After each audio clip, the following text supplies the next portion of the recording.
मुझे नहीं पता, कोई रात उस रात से भी ज्यादा अंधेरी रही होगी, जब आसमान में काले बादल ने चंद्रमा पर अपना कब्जा जमा लिया था और फिर देखते ही देखते एक पल में हर तरफ अंधेरा छा गया। इतना अंधेरा कि आसमान में जब भी बिजली का कंपकपाना होता तो मानो कोई शहर की तस्वीर खींच लेता। लगभग आधी रात गुजर चुकी थी, हर तरफ सन्नाटा छाया हुआ था। दूर दूर तक शहर में न बंदा न बंदे की जात, पर कब्रिस्तान के पीछे की दीवार के पास किसी के फुसफुसाने की आवाज आ रही थी। पर जहां कोई दिन में भी भटकने से डरता हो, वहां भला आधी रात में कोई क्या कर रहा होगा। अब अंधेरे में या तो भूत मिलते हैं या चोर। वैसे कब्रिस्तान में भूतों के होने पर सवाल नहीं किया जा सकता, पर कोई चोर कब्रिस्तान में, ये हजम करना जरा मुश्किल है। अरे कब्रिस्तान से अच्छी जगह चोरी के लिए हो ही नहीं सकती है। अरे आए तो थे पिछली बार, फिर क्या हुआ? लूटा हुआ सारा माल पकड़ा गया ना। कहीं इस बार भी वो बुड्ढा खुद को कब्रिस्तान का रखवाला बताते हुए वापस आ गया ना, तो साला गोली मारे बिना नहीं छोड़ेगा। अरे हर बार किस्मत इतनी बुरी थोड़ी होती है रमेश। चल अंदर चलते हैं। रमेश और सुरेश थे तो चोर, पर उनके चोरी करने का स्टाइल सबसे जुदा था। वे लोगों के घरों को नहीं लूटते, बल्कि मालदार लोगों की कब्र को खोदकर उनके पास जो होता उसे चुरा ले जाते, क्योंकि मरने वाले लोग रिपोर्ट नहीं लिखाया करते हैं। हर बार की तरह इस बार भी उन्होंने एक मालदार कर्नल की कब्र खोदी, लेकिन जब उसके कॉफिन को खोला तो दोनों के होश उड़ गए। अरे बाप रे, ये तो वही है सुरेश। इंसान वही पाता है जो असल में वो बोता है। आपने कहावत तो सुनी होगी, पर ये होता कैसे है ये आप देख। हेलो दोस्तों, मैं हूं आपका प्यारा दोस्त मिस्टर नॉटी, और आज की कहानी प्रेरित है कैबिनेट ऑफ द क्यूरियोसिटी से, जिसका नाम है कब्रिस्तान का ताबूत। और इस कहानी के लेखक हैं पंचम प्रकाश। कब्रिस्तान के खंडहर में चमगादड़ फड़फड़ा रहे थे। एक पेड़ की साख पर बैठा उल्लू बिना पलके झपकाए दो चोरों को एक सेठ की कब्र को खोदते हुए देख रहा था। फिर जैसे ही उन्होंने ताबूत को खोला, उसकी आवाज से उल्लू और चमगादड़ फड़फड़ाकर आसमान में मंडराने लगे। नीचे उन दोनों में से एक नीचे उतरा और लाश के गले से एक चैन खींचते हुए बोला, चेहरा देख साले का, मरने के बाद भी खुश नहीं है। अभी भी शक्ल पर 12 बजे हुए हैं। अरे ऐसा मत बोल, क्या पता उसकी आत्मा यहीं कहीं हो। अरे क्या फर्क पड़ता है, कौन सी उसकी आत्मा हमसे लूटा हुआ सामान वापस मांगेगी। सारा लूटा हुआ सामान इधर दे दो। अपने पीछे से इस आवाज को सुन उन दोनों के होश उड़ गए। एक पल के लिए उन्हें ऐसा लगा जैसे उस आदमी की आत्मा बाहर निकलकर उससे अपना सामान मांग रही है, पर यहां मामला कुछ और ही था। पीछे मुड़कर देखा तो एक मोटा आदमी हाथ में रिवॉल्वर ताने उनसे लूटा हुआ सामान मांग रहा था। चोरों को लगा कि वो चोरी करते हुए पकड़े गए, इसलिए पहले उन्होंने सोचा कि लूटे हुए सामान का बंटवारा कर लें, पर उस आदमी की एक चीख से दोनों का खून सूखने को हो गया। बकवास बंद करो अपनी। मैं तुम्हें कोई चोर लगता हूं जो अपनी हिस्सेदारी लेने आया है? मैं हूं सली, इस कब्रिस्तान का रखवाला, और मेरे रहते हुए तुम कब्रिस्तान के ताबूत से कुछ भी नहीं चुरा सकते हो, समझे?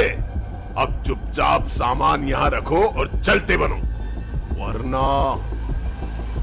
इतना कहते हुए उस मोटे आदमी ने एक गोली हवा में चला दी और चोर लूटा हुआ सारा सामान वहीं छोड़कर गोली हो गए।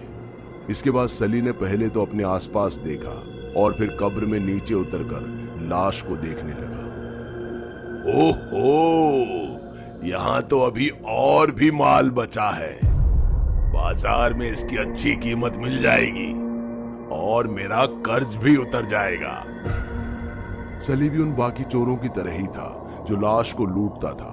उसने उस लाश की उंगली से एक चमचमाती हुई अंगूठी खींची जो शायद सोने की थी, जिसे देख वो खुश हो गया।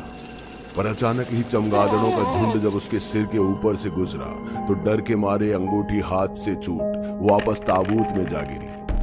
सली एक पल के लिए ऐसे डर गया था जैसे किसी ने उसे झकझोर दिया हो, लेकिन बिना देर किए उसने ताबूत के नीचे दरार में अपना हाथ घुसा अंगूठी ढूंढने लगा। पर अगले ही पल वो अपना हाथ झटकते हुए ऐसे कूदा जैसे उसे सांप ने डस लिया हो। उसकी कपकपाती उंगली से खून रिसने लगा था, जिसके दर्द से वो चीखने लगा। उसकी एक चीख से पूरा कब्रिस्तान दहल उठा और खुद सली भी कांपने लगा।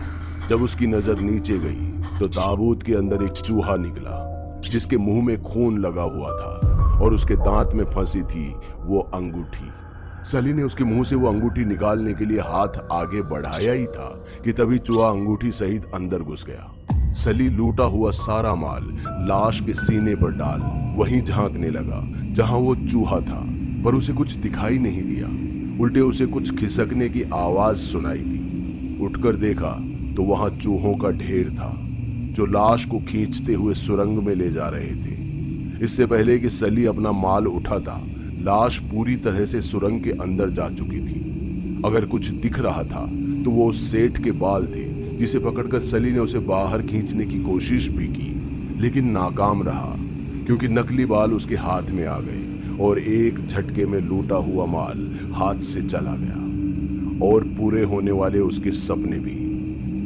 पर सली ने हार नहीं मानी और अपने एक हाथ में टॉर्च और दूसरे हाथ में रिवॉल्वर पकड़ उस सुरंग में लाश के पीछे जाने लगा। वो अपने लालच के चक्कर में जितना अंदर जाता जा रहा था, उतना ही वो बाहर निकलने के रास्ते से दूर भी होता जा रहा था। जो बात उसे तब समझ में आई जब लाश एक गड्ढे से होते हुए सीधे नीचे कहीं जा गिरी। सली ये समझ चुका था कि अब सब कुछ उसके हाथ से जा चुका है, इसलिए वो वापस निकलने की कोशिश करने लगा।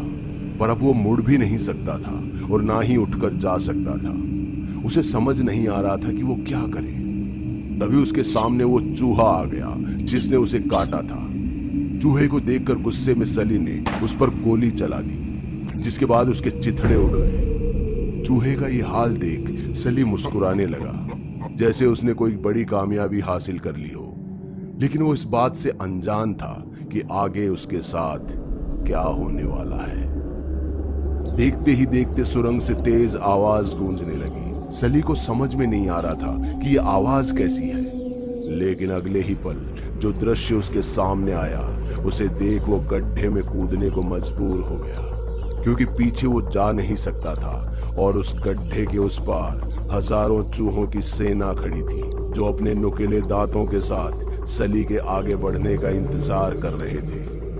गड्ढे से नीचे गिरने के बाद सली की आंखें एक पल के लिए बंद हो गई, पर जैसे ही उसकी आंखें खुली तो वो चीख पड़ा, क्योंकि कब्रिस्तान के नीचे नरकंकाल पड़े हुए थे और वो लाश उसके ठीक बगल में थी, जिसके पीछे वो यहां तक आ गया था। सली घबराकर इधर उधर भागने लगा, लेकिन तभी उसने सभी नरकंकालों को थोड़ा ध्यान से देखा तो पाया कि सभी के सभी कीमती जेवरों से लदे हुए हैं। सली के चेहरे से एक पल में सारा डर गायब हो गया और वो हंसने लगा। सच ही कहा है किसी ने, भगवान देने में देरी जरूर करता है, पर देता है तो बिल्कुल छप्पर फाड़ कर। चल बेटा सली, समेट ले जो समेट सकता है। अब से तुझे किसी के आगे झुकने की जरूरत नहीं है। सली ने घंटों की मेहनत से जितना सोना चांदी इकट्ठा कर सकता था कर लिया। वो यहां से निकलने की सोच ही रहा था कि तभी उसकी नजर पत्थर पर बैठे एक नरकंकाल पर पड़ी, जिसके हाथ में तलवार और गले में एक आकर्षक लॉकेट था। लॉकेट को देखते ही सली का लालच और बढ़ गया। उसने तुरंत ही कंकाल के गले का लॉकेट निकाल लिया। वो अभी कुछ कदम दूर गया ही था कि तभी उसे ऐसा महसूस हुआ जैसे किसी ने उसके कंधे पर हाथ रखा हो। सली ने जैसे ही पीछे मुड़कर देखा तो उसके सामने वही नरकंकाल खड़ा था, जिसके गले से उसने लॉकेट निकाला था। ये मेरा है, मुझे वापस करो। नरकंकाल के मुंह से आवाज सुन सली के होश उड़ गए, पर इससे पहले कि वो कुछ समझ पाता, देखते ही देखते वहां पर मौजूद सभी नरकंकाल उठ खड़े हुए और कहने लगा, जो मेरा है मुझे लौटा दो। उन सभी को देख सली ना तो हिल पा रहा था और ना ही बोल पा रहा था। वो अब वापस ऊपर उस गड्ढे तक भी नहीं जा सकता था। सली समझ गया था कि उसकी मौत अब उसके सामने है। नरकंकाल अपनी बात दोहराते हुए उसकी तरफ बढ़ रहे थे और सली सूखती सांसों के साथ अपने कदम पीछे खींच रहा था। पीछे हटते हटते वो जाकर एक दीवार से टकराया और उसके टकराते ही वो दीवार ढह गई। सली के सामने अब एक सुरंग थी जो शायद वहां से बच निकलने का एकमात्र रास्ता थी। सली बिना कुछ भी सोचे हुए उस सुरंग के अंदर घुस गया और हाथ पैर से सुरंग के आसपास की मिट्टी नोचकर नीचे नरकंकाल पर गिराने लगा। जिसके कुछ देर बाद ही सुरंग मिट्टी से बंद हो गई और सभी नरकंकाल अपनी बात चिल्लाते हुए वहीं रह गए। सली अब जिंदा रहने की उम्मीद में सुरंग के ऊपर की ओर बढ़ने लगा, लेकिन उसके लालच का घड़ा अब फूट चुका था। वो इतनी मेहनत कर जिस सुरंग में आया था उसका आखिरी छोर सालों पुरानी एक बंद ताबूत था, जिसकी लाश को चूहे पहले ही ले जा चुके थे। सली के पास अब कोई रास्ता नहीं बचा था। वो खुद एक ताबूत के अंदर जिंदा फंस चुका था। अपने लालच के कारण सली मौत से पहले ही मिट्टी में मिल चुका था। देख क्या रहा है रमेश, जल्दी खोल ताबूत। कर्नल बहुत अमीर आदमी था, आज तो बहुत माल हाथ लगेगा। अरे बाप रे, ये तो वही है सुरेश। हाँ, कब्रिस्तान का रखवाला। बेचारा अच्छा आदमी था।